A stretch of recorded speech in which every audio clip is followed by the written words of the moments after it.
Sir, మొన్న బాలినేని, నిన్న are Krishnaiah, ఈరోజు రెహమాన్ ఒక్కొక్కరుగా వైసీపీని వీడి వెళ్ళిపోతున్నారు. అసలు ఏం జరుగుతుంది సార్? అంటే ఆయన పోయేవాళ్ళు పొండి అని చెప్పి ఆయన జగన్మోహన్ రెడ్డి గారు ఆయన మెంటల్గా ప్రిపేర్ అయిపోయి చెప్పడం కూడా జరిగింది ఆఫ్ ది రికార్డ్. అంటే కోపంలో ఏదో ఒక్కోసారి పోయేవాళ్ళు పొండి అని. వీళ్ళంతా కూడా మిమ్మల్ని నేను గెలిపించాను కానీ మీ వలన ఏం పెద్ద ఉపయోగం లేదు. అది వాస్తవానికి జగన్మోహన్ రెడ్డి గారు చెప్పింది అందులో కొంత నిజం ఉన్నా, ఇప్పుడు ఆర్ కృష్ణయ్య వలన మరి జగన్ గారికి ఉపయోగం లేకపోయినా, ఓట్లేమి పెద్దగా రాకపోయినా, యాజ్ ఏ మెంబర్, వైసీపీ మెంబర్గా బీజేపీతో సంప్రదింపులకు కానీ వాటికి కానీ వాళ్ళకి ఉపయోగపడటానికి కానీ నెంబర్ ఉంటే ఆయనకు ఉపయోగపడేది. ఆయన అసలు నాకు ఇది పనికిరాదని చెప్పేసి ఆయన వేరే ఆల్టర్నేటివ్ చూసుకుంటాం కోసం అంతకు ముందే, రిజైన్ చేసే ముందే కాంగ్రెస్ పార్టీ ఆఫీసుని సందర్శించడం జరిగింది వివిధ కారణాల వల్ల.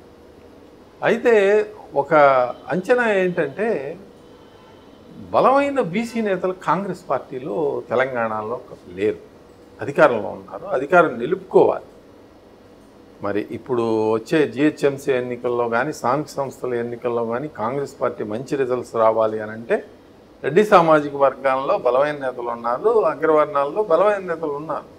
కానీ బలహీన వర్గాల్లో కాంగ్రెస్ పార్టీకి బలమైన నాయకత్వం అంటే పోరాట యోధులు అన్నవాళ్ళు లేరు. అక్కడ కూడా ఉన్నారు, బలహీన వర్గాల్లో లేకపోలేదు. కానీ బలమైన నాయకుల కోసం ఆయన చూస్తూ ఆర్ కృష్ణయ్య గారు ఉద్యమకారుడు. గతంలో తెలుగుదేశం పార్టీ 2014లో ఆయన సీఎం క్యాండిడేట్గా కూడా డిక్లేర్ చేశారు. ఆయన 14 సీట్లు ఉన్న తెలుగుదేశం పార్టీ దీన్ని సీఎం క్యాండిడేట్గా కూడా డిక్లేర్ చేయడం జరిగింది. అంతటి నాయకుడు మరి వైఎస్ఆర్సీపీలో చేరటమే విశేషం.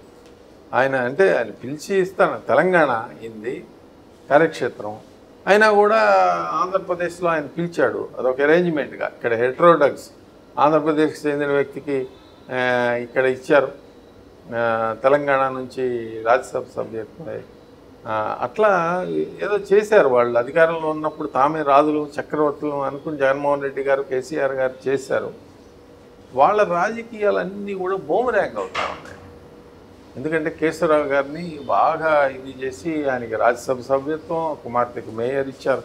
ఇద్దరూ లేరు కదా కేసీఆర్ గారి దగ్గర. అలాగే మరి ఆర్ కృష్ణయ్య గారు రాజ్యసభ సభ్యత్వం ఇస్తే కట్టుబానిసలాగా ఇంట్లో ఉంటారు. వీళ్ళంతా వ్యక్తిత్వం కలిగిన నేతలు. ఇప్పుడు ఊరికనే పడేసి ఉండాలి, వెయిట్ చేయాలి అని అంటే ఉండే వ్యక్తులు కాదు వీళ్ళు. వీళ్ళని ఒక పార్టీ ఎందుకనంటే అప్రతిష్ట పాలైన పార్టీగా వైసీపీ మిగిలిపోతున్నాయి ప్రస్తుతానికి. ఆయన అధినేత మీదే ఎన్నో కేసులు ఉన్నాయి. ఈ పులి మీద పుట్టలాగా ఇప్పుడు ఆ లడ్డు వచ్చింది, అధికారాన్ని కోల్పోయారు. ఇంకేముంటుంది ఆ పార్టీలో ఉంటే అని చెప్పి ఆయన ఆర్ కృష్ణయ్య గారు వెళ్ళిపోయారు. ఆయన బంధువైన బాలినేని వెళ్ళిపోయాడు. బాలినేనికి ఎందుకనంటే అక్కడ తెలుగుదేశం పార్టీ బలంగా ఉంది, ఒంగోలులో డి అని పోరాడారు కాబట్టి ఆల్టర్నేటివ్గా రీహాబిలిటేట్ చేయడానికి ఒక అవకాశం జనసేనలో ఇచ్చారు. మీరు ఇది రాసేసుకోండి. తెలుగుదేశం పార్టీలో స్థానికంగా ఇబ్బంది కలిగే నాయకులందరినీ జనసేనలో రీహాబిలిటేట్ చేస్తారు. ఇది 100% ఖాయం. నోటి దురుసు నాయకులు తప్ప. ఏదో కండిషన్ ఏంటంటే నోటి దురుసు, సీదిరెప్పలు రాదంటే కొడాలి నాని అంటే ఇట్లాంటి వాళ్ళని కాకుండా మిగిలిన వాళ్ళందరినీ కూడా జనసేనలోను కాకపోతే బీజేపీలోనూ రీహాబిలిటేట్ జరుగుతుంది. అందుకని చెప్పి చాలామంది నాయకులు మరి వైఎస్ఆర్సీపీని వదిలేసే అవకాశం ఉంది. ఆయన కూడా ఆల్టర్నేటివ్గా పోరాట విధానాలను మార్చుకుందామనే ప్లాన్లోనే ఉన్నారు.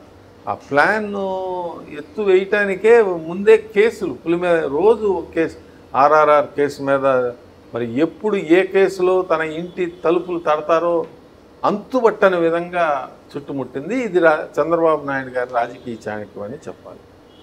ఇప్పుడు ఏ సమయంలోనైనా మరి వైఎస్ వివేకానందరెడ్డి గారి మర్డర్ కేసులో మరి అది అవినాష్ని దాటి తన ఇంటి తలుపు తట్టే అవకాశం కూడా ఉంది.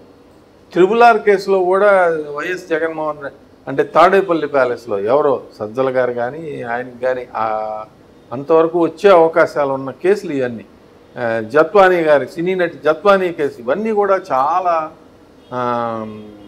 అడ్వాన్స్డ్ స్టేజ్లో బాగా పక్కా ప్రణాళికతో పోలీసు యంత్రాంగం ముందుకెళ్తున్న దశలు వివిధ దశల్లో ఉన్నాయి.